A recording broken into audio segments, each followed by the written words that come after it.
Welcome back to America's Boating Club Sail Course. In this chapter, we will be covering Spinnaker handling. A spinnaker is a huge sail. It's the colorful one that you see on photographs of boats off in a distance, sailboats in a distance. It makes boats go really fast, but it's a high reward, but it's also very high risk, because when you're flying a spinnaker or getting ready to fly the spinnaker, there are lots of opportunities for things to go wrong. Spinnakers are usually made out of very lightweight material, ½ ounce to ¾ ounce of nylon material. The difference is the trade-off between durability and weight. The lighter weight the fabric, the easier it is to sail, fly in the light air, but it also stretches more quickly and you'll wear out sooner. We've got two kinds of spinnakers. We've got symmetrical spinnakers and asymmetrical spinnakers. If you look at the asymmetrical spinnaker, the corners, the sides, are different lengths, and that's what makes them asymmetrical. On a symmetrical spinnaker, both sides of the sail, the luff and the leech, are the same length. Spinnakers can be used in fairly light to fairly heavy winds, depending upon the skill of the crew. In St. Pete, top sailors often sail it with winds blowing over 18 knots. We use it up to when this boat starts planing, and then I evaluate, depending upon the experience of my crew, whether and how much risk I'm willing to take. If I'm behind a lot, we might take a little more risk. If we're in a comfortable position, we'll just sort of let the boat stay on a more comfortable ride. Here's a video of Skip Deball coaching a sailor on how to sail their spinnaker fast. There we go, nicely. There we go, nicely done. Brad, watch the bang. Bang comes off the pop, right? Big pop, big pop. 2, 1, here we go. Watch how low you get, Abby. Getting too low.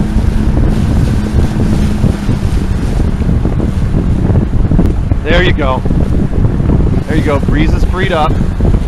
Molly, we got to work on getting you a little more aggressive on the spinnaker. It's getting dead behind the main.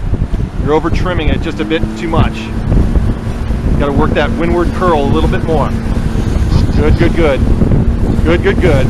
Drive down, drive down, drive down. Good job. This is why we sail thistles right here. Good. Ease the vent. Good job. Awesome. Awesome. This is why we sail thistles.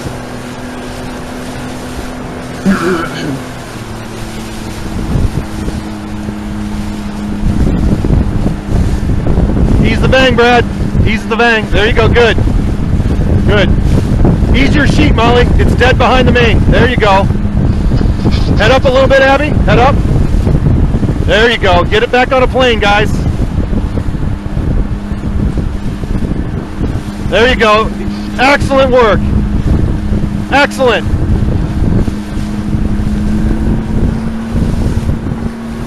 Drive down in the pop. Not too much, right? Just enough to keep the boat going. What you should be feeling is that bang is an extension of the helm. Right? It's on too much. You're fighting the helm right now. There you go. See how the boat came alive with that bang off? You guys are really rifling now. This is good stuff. Usually as the driver, I'm telling my team all the time what to do with the bang. Right? Like right there. Perfect. See, the boat comes alive when that bang's off.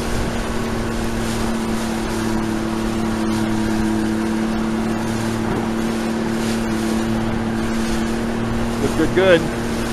Good, good, good. We're going to turn around. We're going to go upwind for a while now. As you can see, it's a pretty exciting, fast ride when things go well. Now, a little later on, we'll show a video of when things don't go quite so well.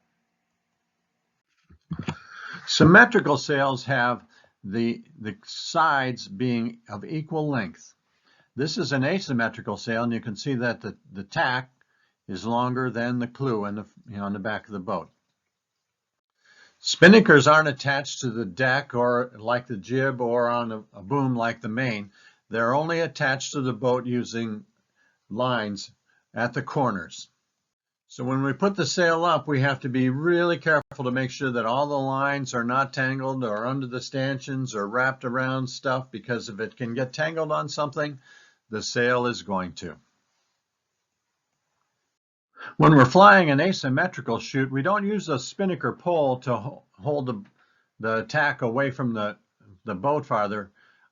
We use a technique like these parallel beads that wrap around the forestay and then can go up and down as the sail is needed. We have to have some technique to keep the corner of the asymmetrical spinnaker up near the front of the boat.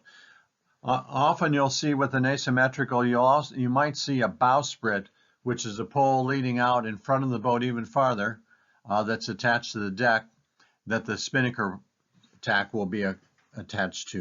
Here's a picture of an asymmetrical chute with the parallel beads in use as it's going downwind. Spinnakers are typically launched from a bag or a spinnaker turtle bag. And what we have is we want the corners to be to come up as straight as we can without tangles in them. So we'll have our two clews attached to the sheets and then our head attached to the halyard. On very large boats, we may wrap the spinnaker with rubber bands and put it in the bag. Now, I've never sailed on a boat that big that we've needed to do that. And this just helps control the chute as it goes up and doesn't fill with air prematurely. Another method for controlling the spinnaker while you hoist it up to keep it from filling before we're ready to sail it, is to use a spinnaker sock. And the way a spinnaker sock works is it's a sleeve that fits over the outside of the sail. And what you do is you hoist the sail up with the spinnaker sock extended all the way down, and then when you're ready to go sail, you let the chute fly out of the sock and drive it that way. These are used most in, like when you're in an undermanned situation, or like on a cruising boat where weight aloft isn't quite as important. Here's a rigging that's fairly common down at Clinton Lake. It's called an end-for-end spinnaker pole. And with this arrangement, we've got spinnaker hooks on both ends of a long tube. The jaws are operated by a trip line that when you pull on the trip line, it opens a little plunger on each one of these ends and then lets the line out for the sail, as well as it lets the pole be removed from the mast ring here. These spinnaker poles are very heavy, so in order to really fly with and not distort the shape of our sail, we need a topping lift bridle to hold the pole up pretty much perpendicular to the mast. And then we've also got a 4-guy bridle pulling down. I often call it on my boat the pole downhaul. So we've got the jaw over here. The spinnaker attaches to the outside end through a guy that goes to the back of the boat. Now, if you remember, we talked about jaws up on the spinnaker pole.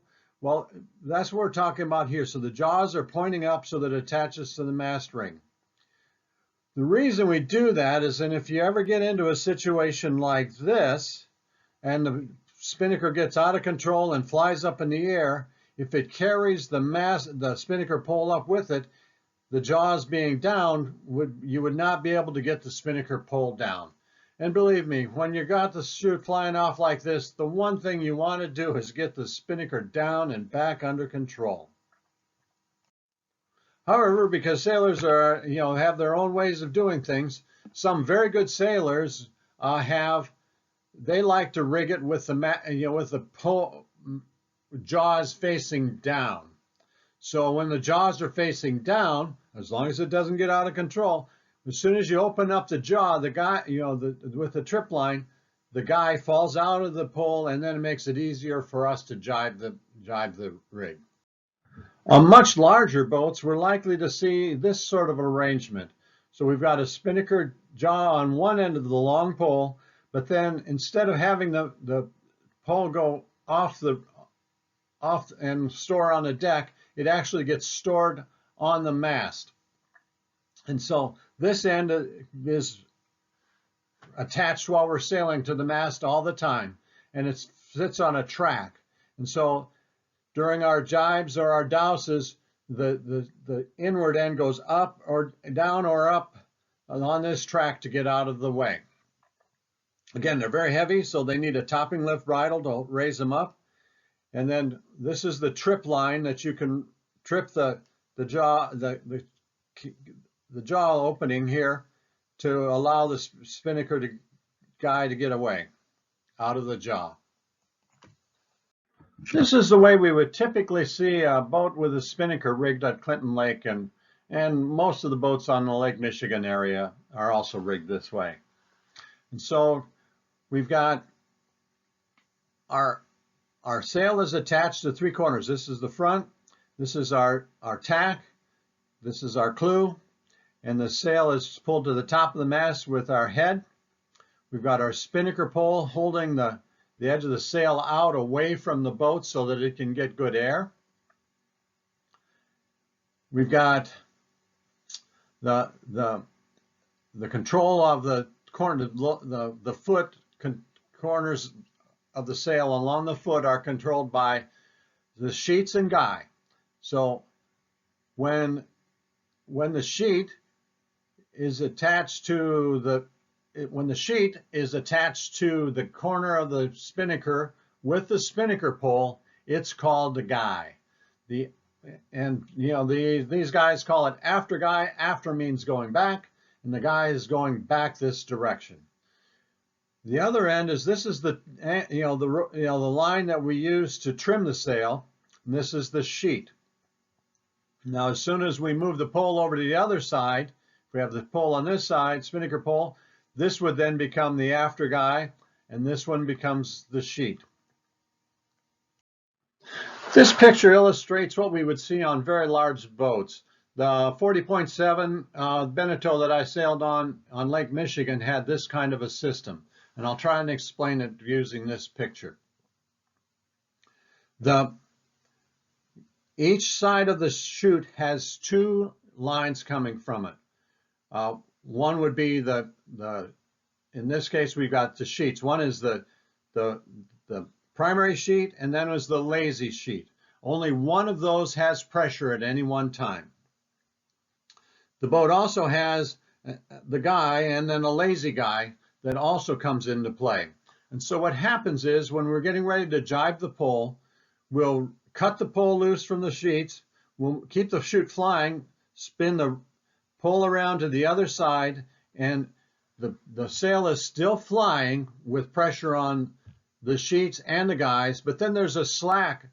The lazy guy on the other side is slack, so we can just stick that in the pole end, and then put the pressure on, switch the pressure off from the sheet onto the guy, and hold it going in that direction.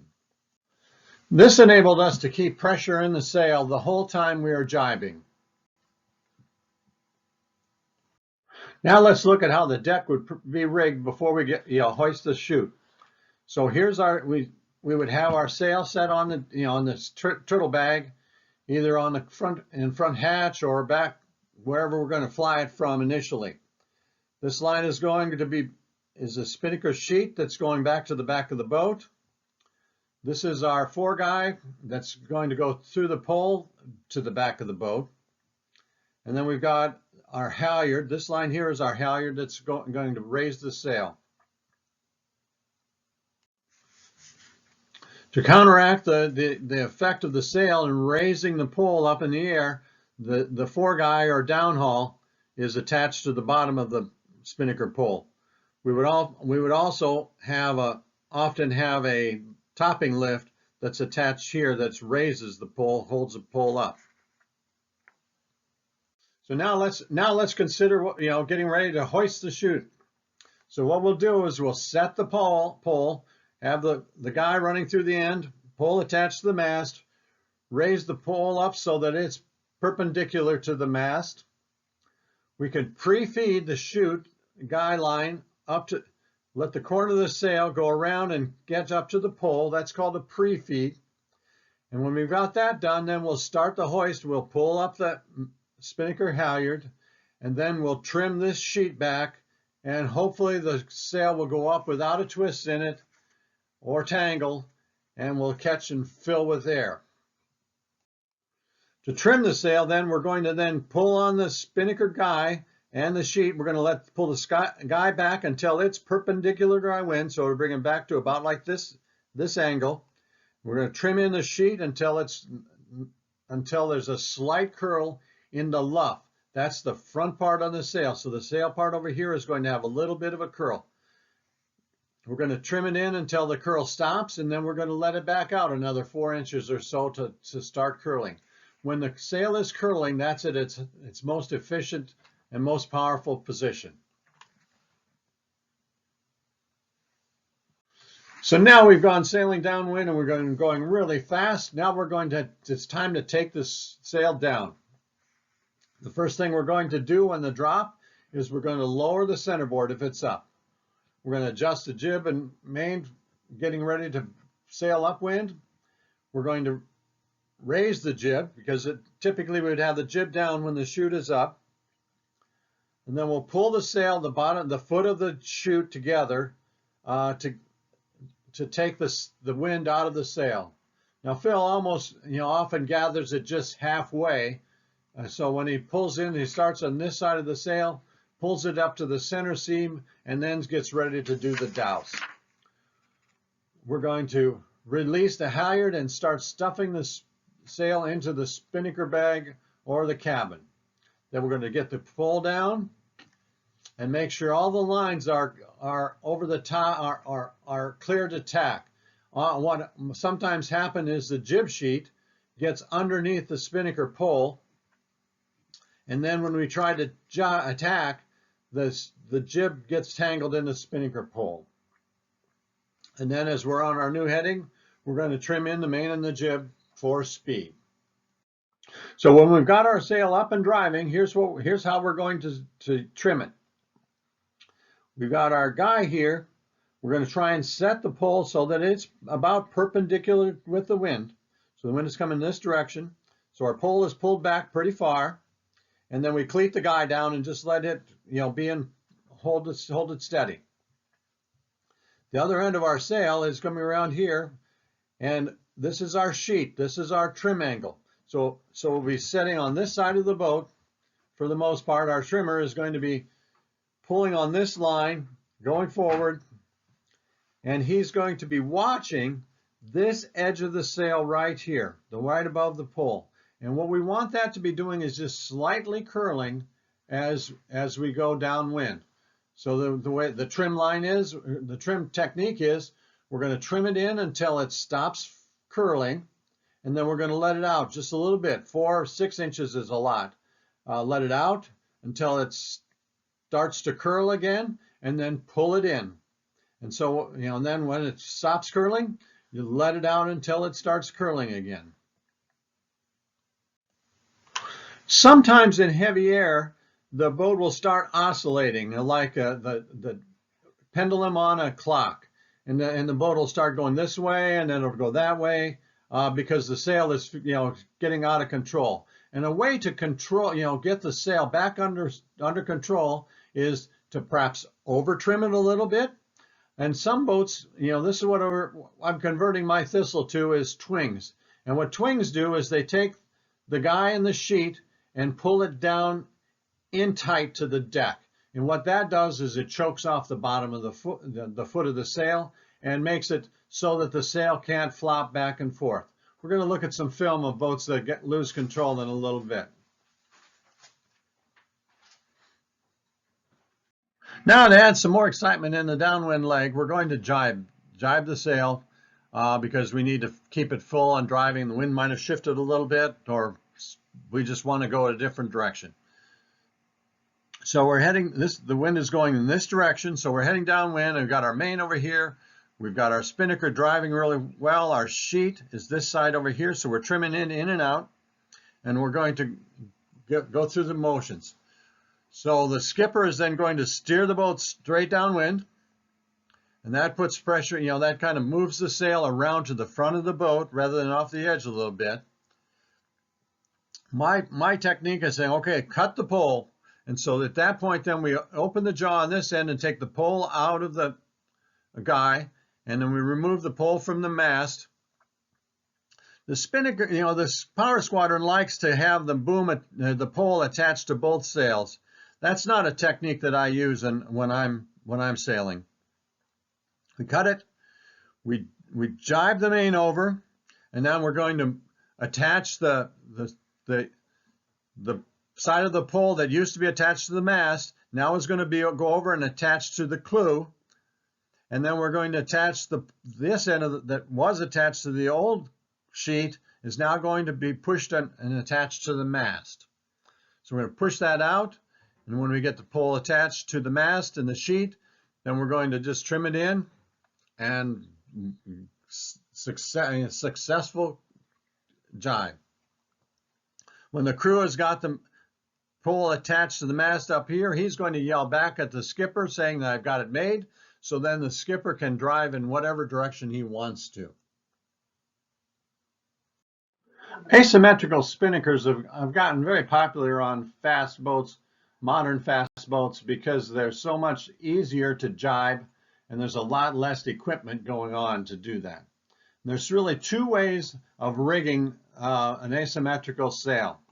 We've got an inside jibe where we're going to have the sail go inside through the fore triangle, the forestay, and it tacks just like a jib.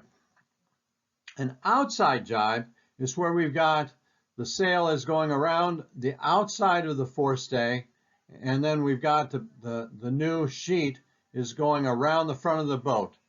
On this one over here, the sheet is actually going between the sail and the forestay, so it's going to pull the sail through here. On an outside jibe, the spinnaker is actually going to go around the front of the boat and then come back around to jibe.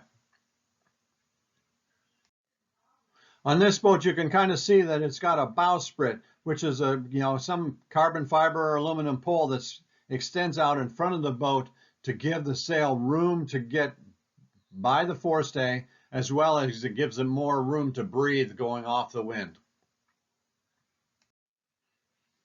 Some boats have a batten taped to the front of the bowsprit to keep the line from falling down underneath the boat.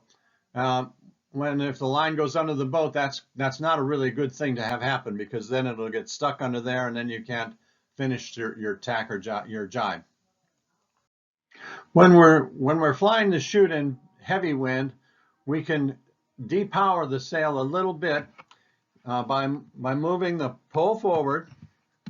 So here's where we would normally have it, perpendicular, right in line with the boom. If we move the pole forward, we're then hiding part of the sail behind the main, and that depowers it slightly. We can also pull in the twings to pull these lines in, which then also depowers it a little bit.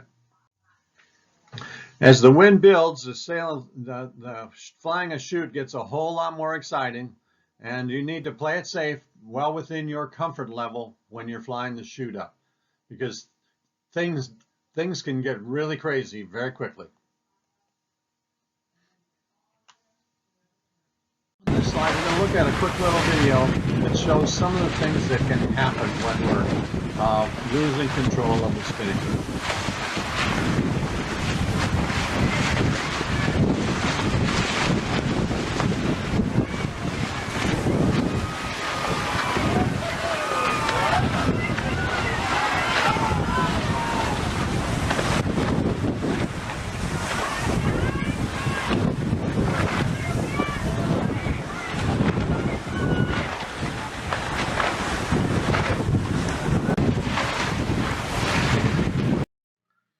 Here's a situation where a spinnaker gets out of control, causing the boat to get out of control, primarily driven by the center of effort of the sails being on the wrong side of the boat.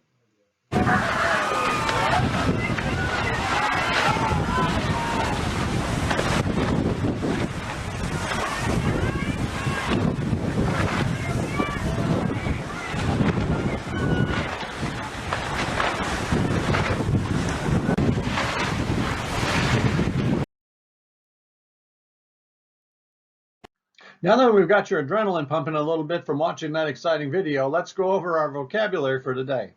The foreguy is also, which I call the downhaul, pull downhaul, is a line led from the front of the boat to pull the pole down to keep it from skying up in the air and letting the chute get out of control. The other thing that I didn't mention when we were talking about keeping the chute under control is you always want to have one sheet or the guy under control all the time. If you have to dump the wind, just let one go, not both, because both those boats had the sails get away from them because both the guy and the sheet went free. A spinnaker net is just something they put up in the front of the triangle to keep the spinnaker from going inside the fore triangle, which is usually very bad. This completes our section on spinnaker handling. Our next section will be dealing with more heavy weather, exciting sailing.